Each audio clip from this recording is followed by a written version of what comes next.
God gave business blueprints to His people, but only a few ever recognized them. These 4 biblical ventures, they never fail, and they're still waiting to be built. The very first job God gave humanity wasn't preaching, it wasn't leadership, it was farming. Genesis 2:15. The Lord God took the man and put him in the Garden of Eden to work it and take care of it. Before sin, there was work, and that work was agriculture.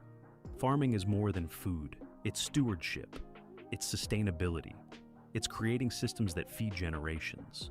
That's why agriculture and modern businesses built around it never fail. Look around, even during inflation, pandemics, or tech crashes, food-based businesses thrive. Meal prep services, organic markets, vertical farming, farm to table, they're just new versions of God's original economy. The world treats it like just business, but God framed it as kingdom provision. When you align your work with His purpose to nourish others, He blesses it.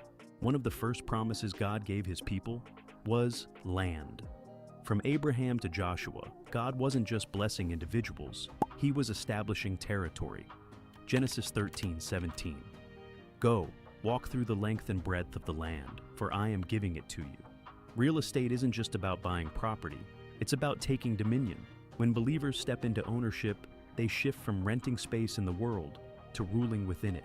That's why real estate, housing, development, short-term rentals, land acquisition, is still one of the most reliable, scalable, and generationally blessed forms of business.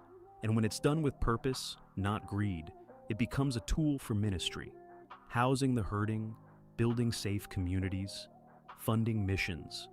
Kingdom dominion isn't loud, it's strategic, and owning land has always been part of God's design for His people. In Proverbs 31, the Bible doesn't just describe a godly woman, it describes a savvy entrepreneur. Verse 24 says, "She makes linen garments and sells them, and supplies the merchants with sashes." This is trade.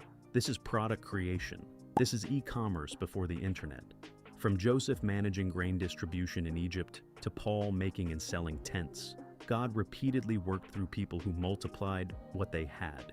You don't need a fortune to start, just a skill, a resource, or an idea. Merchandising, online stores, handmade products, digital downloads. These are modern expressions of an ancient principle. Create, package, multiply. The world chases virality. The kingdom builds value, and value always sells. Solomon became the richest man who ever lived, not because he farmed or traded, but because of his wisdom. 1 Kings 10:24. The whole world sought audience with Solomon to hear the wisdom God had put in his heart. He didn't sell products, he sold insight, strategy, solutions. Today we call this consulting, coaching, mentoring, teaching, and yes, even content creation. In every generation, people pay for answers. If you carry wisdom, experience, or a message, you're sitting on a kingdom business. Podcasts, courses, coaching calls, webinars. These aren't side hustles. They're ministry in monetized form. God gave Solomon divine wisdom, and kings paid him just to listen. That model still works. Most people read the Bible for comfort.